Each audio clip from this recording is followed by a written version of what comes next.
also comes in that light. आपका जो background रहा है सर, आप जनरली फ्रेम किसी के साथ शेयर करते नहीं, बट इससे पहले भी मैंने जब सैफिन के साथ आपके साथ बैठा था तो सैफिन को भी आपने स्पेशली बोला आ जाओ, प्रदीप को भी बोला, तो क्यों? मतलब नहीं, उसकी एक वजह है। उसकी वजह यह है कि मैं चाहता हूँ कि जितने भी लोगों को ऐसा फील होता है, all those people who think कि IAS is a very big thing for me, these type of people, they are very big motivation to the society. If a dream is genuine and you have a strong willpower, you can prove it. तो मुझे ऐसे लोगों के साथ, अच्छा मैं भी चूंकि बहुत कॉमन बैकग्राउंड से आता हूँ, इन्हीं की बैकग्राउंड से, तो मुझे बहुत ज़्यादा मोटिवेशन मिलती है। ऐसा नहीं इन्हीं को मिलती है, उसकी मुझे लगता है कि नहीं हम एकदम सही डायरेक्शन में जा रहे हैं। This is the main reason. Pradeep भाई, अभी आपसे इंटरव्यू से पहले हम लोग की जब बात हो रही थी तो आपने कहा कि वर्ल्ड हिस्ट्री मैंने बहुत पढ़ा नहीं, बट ओझा सर की क्लास ज़रूर करने आता था। तो ऐसा क्या, मतलब ऐसा क्यों था कि ओझा सर की ही क्लास करने आते थे? या कोई ऐसा वाक्य क्लास में हुआ हो जो याद हो अभी भी कि अभी सर ने बोला कि, और एक बात और, जो नहीं बोला कि मैं जब क्या नाम है वापस आता हूँ क्लास बैठता हूँ तो मैं 2 घंटा ज़्यादा पढ़ता हूँ, एक्स्ट्रा पढ़ता हूँ। वो ये है कि वाजिरा में अगर जब कोई भी क्लास चलती है तो 27-30 टीचर्स हैं एक्चुअली वहाँ पर, तो हर दिन कोई ना कोई क्लास, पूरा थ्योरी प्रैक्टिकल सब चलता रहता है रोज़ का रोज़। लेकिन जब सर का लेक्चर होता है तो पूरा मैं ही नहीं, हाउसफुल होता है। मतलब बाकी लेक्चर्स में ऐसा होता है कि पीछे की सीटें खाली है, आगे की भी खाली है। सर की जब क्लास होती है तो आगे के लिए तो लड़ाई होती है, पीछे के लिए भी होती है कि बैठने की जगह हो अंदर। और सर ने भी बोला कि सर को मुझसे मोटिवेशन मिलती है। मैं तो पहले में इतना प्राउड फील कर रहा हूँ कि सर के साथ बैठा हूँ। इनको तो बस स्टेज पे ही देखा है कि स्टेज पे बस वहाँ बैठे हुए देखा सर को, और फिर वहाँ से चले गए क्लास में, अपने घर चले गए, फिर वहाँ जाके पढ़ाई की है। और एक और बात सर ने बोली कि गांधी जी और अम्बेडकर जी के, तो वो तो सर ने थोड़ा ज़्यादा एग्जेगरेट कर दिया, उतना तो नहीं है बिल्कुल। थोड़ा बहुत मोटिवेशन अगर किसी को मिल जाए तो अच्छी बात है, लेकिन वो लोग तो काफ़ी बड़े लोग हैं, उससे उनके साथ कंपेयर करना तो बहुत बड़ी चीज़ हो गई।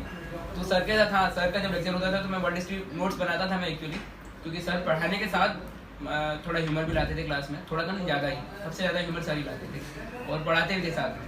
कि अगर वो हिटलर और नेपोलियन पढ़ा रहे हैं तो नेपोलियन को ऐसा नहीं पढ़ाएंगे कि Napoleon Bonaparte was born in this year and that, वो उसका पूरा कैरेक्टर समझाते थे कि वो इतना बदमाश था, वो बहुत बदतमीज़ था, ये सारी चीज़ें सब बताते थे, तो उसका कैरेक्टर भी मन में आ जाता था और उन चीज़ों से प्रेरणा भी मिलती थी। सर ने ये भी बोला था कि हिटलर से भी तुम इंस्पिरेशन ले सकते हो। तो जब ये सब पूरा क्लास खत्म होता है ना तो अंदर से एनर्जी आती थी, आँख लगती थी यार कि आज सर का लेक्चर खत्म हुआ है। मैं जैसे ही घर पहुंचता था बैग फेंक के सीधे टेबल पे, और दोस्त आते थे कि यार खाना वाना खा लो, मैंने बाद में। उस दिन 3 या 4 बजे खाना खाता था मैं, जिस दिन सर का लेक्चर होता था, और बस पढ़ रहे हैं, जब तक पढ़ाई की इच्छा तब तक पढ़ रहे। तो क्लास में कुछ ऐसा वाक्य हो जैसे बड़े सारे फॉर्मूलास क्लास में बताते हैं ना सर, एक B² है, बॉर्न बदतमीज, ऐसी इसी तरीके कुछ याद? एक तो सबसे पहली क्लास में जो बताया था कि E=E, इकोनॉमी = एम्पायर। तो मेरे को कोई ऐसा एम्पायर तो नहीं बनाना है कि जिसमें मैं रूल करूं, पर एम्पायर ऐसा होना चाहिए कि लोगों के दिल में रूल करने का। तो सर ने इकोनॉमी = एम्पायर का जो बताया तो वो हमेशा मेरे दिमाग में रहता है। तो वैसे प्रदीप भाई क्या वैसे बैकग्राउंड क्या है, स्कूलिंग कहाँ से हुई है, पेरेंट्स क्या करते हैं? हमारा मतलब एक्चुअल बैकग्राउंड बिहार से है, गोपालगंज डिस्ट्रिक्ट से हैं हम लोग, और पापा एजुकेशन और एम्प्लॉयमेंट की सर्च में वहाँ से माइग्रेट किए MP में, इंदौर।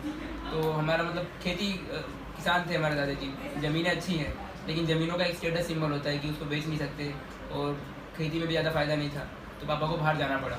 और इंदौर में हमारे काफ़ी रिलेटिव्स भी थे, तो पापा ने वहाँ पे पेट्रोल पंप पे काम करना शुरू किया। एंड मीनवाइल मेरा जन्म हुआ, भैया का जन्म हुआ, तो हमारी पढ़ाई पूरी वहीं पे हुई। बचपन में हमारा पूरा गांव पे भी रहे हम लोग, वेकेशन हमेशा गांव में ही बीतता है हमारा, ताकि ज़मीन से भी जुड़े रहे। क्योंकि जो आसमान, मतलब जो अगर कोई व्यक्ति है, अगर ज़मीन पे उसके पाँव नहीं है तो वो आसमान में है और उसको फिर वापस गिरना ही है।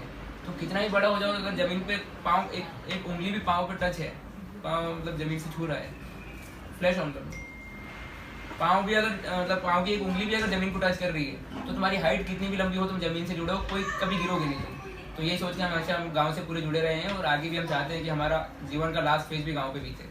और पढ़ाई के लिए हम लोग इंदौर गए। इंदौर कर्मभूमि है, लेकिन जन्मभूमि बिहार है, और मैं चाहता हूँ कि आगे भी मेरी कर्मभूमि बिहार हो। मैं जितना लौटा पाऊँगा इंदौर को लौटाऊँगा, लेकिन आगे का मेरा पूरा शरीर मैं बिहार को देना चाहता हूँ। और वहीं मेरी पूरी एजुकेशन हुई है MP में, और फिर आगे कॉलेज भी वहीं से हुआ है, और प्रिपरेशन। बैकग्राउंड क्या था कॉलेज में, सब्जेक्ट क्या था? B.Com ऑनर्स, और ऑप्शनल यहाँ सोशियोलॉजी। तो ओल्ड राजेंद्र नगर की जर्नी कैसी रही? वहाँ से क्या नाम है मनाना पड़ा था आईएएस कैसे चूज़ कैसे किया कि आईएएस ही बनना है?